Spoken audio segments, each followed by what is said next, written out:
Kung gusto mong masaya ang puso mo, simulan mo sa isip mo. From Philippians 4 verse 8, finally, brothers and sisters, whatever is true, whatever is noble, whatever is right, whatever is pure, whatever is lovely, whatever is admirable, if anything is excellent or praiseworthy, think about such things. Ang isip natin ay parang hardin. Kung puro negatibo ang tinanim, puro damo at tinik ang lalago. Pero kapag pinili mong ituon sa maganda, tama at mabuti, giging magandang lugar ang isip mo para sa sarili mo at sa iba.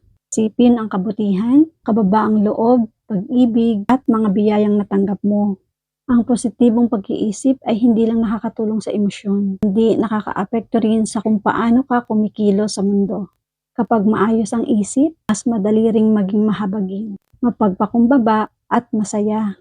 Huwag hayaang masira ng stress, inggit o panghuhusga. Ang ganda ng mundo sa mata mo. Pumili ka. Ang isip mo ay pwede mong gawing paraiso ng kapayapaan at pag-asa. Kaya tara, pray tayo.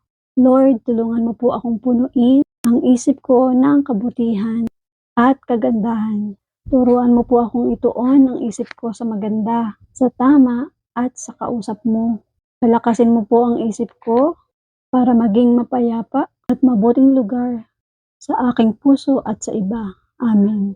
Let us declare, gagawin ko magandang lugar ang isip ko para sa akin at sa iba. Tandaan mo, gawing maganda ang isip at babaguhin ito ang puso mo.